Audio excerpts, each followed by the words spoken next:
Bon, toujours nos amis sénateurs qui, cette fois-ci, en font une belle. Alors, vous vous souvenez, il y a eu l'histoire des 7 heures, là, donc il y a quelques jours, de travail gratuit à l'année, hein, qui veulent te faire travailler gratuitement à l'année, pour rien. Pour tout ça, pour l'histoire de la sécurité sociale, enfin bref, le déficit, machin. Ensuite, il y a eu l'histoire de la flat tax, là, tu vois, qui va passer à 33% au lieu de 30%, donc sur tout ce qui est revenu passif. Donc ça englobe pas que les revenus passifs, donc ça englobe tout un tas de trucs, avec les yachts, etc. Pour ceux qui possèdent des yachts, jets privés, machin. Et là, ils viennent d'en sortir une belle, c'est sur la TVA, sur l'eau en bouteille. Alors, bien sûr, c'est toujours pour ton bien, c'est toujours sur un fond de bienveillance, c'est toujours comme ça, hein. Le Sénat augmente la TVA sur l'eau en bouteille après le scandale sur les pratiques des industriels. Donc il y a eu un scandale sur les pratiques des industriels, et là donc le Sénat décide de passer la TVA de l'eau en bouteille de 5,5 à 20% pour justement lutter contre les pratiques des industriels et favoriser la consommation d'eau du robinet, comme si c'était beaucoup plus propre. Bon, bref, alors pourquoi ? D'après eux, hein, la raison, c'est que je lis sur France Info, hein, la filiale du géant suisse de l'agroalimentaire avait reconnu en janvier avoir eu recours à des systèmes de désinfection interdits pour maintenir, je cite, la sécurité alimentaire des eaux minérales.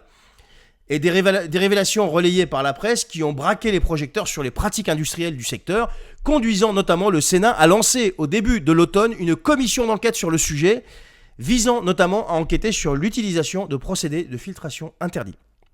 Et donc les sénateurs ont décidé de passer la TVA. La seule solution qu'ils ont trouvée, c'est de passer la TVA de 5,5 à 20%. Pourquoi ? Pour t'inciter à lutter contre ça, à utiliser l'eau du robinet, consommer l'eau du robinet. Alors, accessoirement, hein, d'après eux, déjà ils préservent les Outre-mer. En Outre-mer, non, ils y touchent pas. Eux, ils pourront acheter à 5,5. Mais c'est normal, déjà eux, comment ils sont allumés, les pauvres là-bas, au niveau des prix. Donc là, les sénateurs ont estimé que la mesure pourrait rapporter 150 à 300 millions d'euros par an. Mais c'est pour ton bien, c'est toujours pour ton bien, hein. C'est pas parce que ils veulent gratter de l'argent, non, c'est pour ton bien. C'est parce que tu te rends compte ce qu'ils font, ces affreux industriels de l'agroalimentaire ? Ils te mettent des produits interdits pour préserver la fameuse sécurité alimentaire. Mais c'est comme si le reste, si tu veux, n'utilisait pas de produits bizarres, tu vois. Bon, je ne veux pas rentrer dans le détail, il suffit d'aller écouter les spécialistes de l'agroalimentaire qui travaillaient dans l'agroalimentaire et qui vous disent, la vidéo elle est partout, même des vidéos sont partout, et qui vous disent ce que ces gens-là mettent dans les produits préparés, notamment dans les plats cuisinés, etc. Enfin bref, je ne vais pas m'étendre sur le sujet. Je vous conseille aussi, encore une fois, d'aller lire les livres de Jean-Michel Jacques Marafestin. Il y a des chapitres sur le sujet, vous allez voir, c'est quand même assez édifiant, assez stupéfiant. Mais là, une énième entourloupe du Sénat pour pouvoir gratter de l'argent.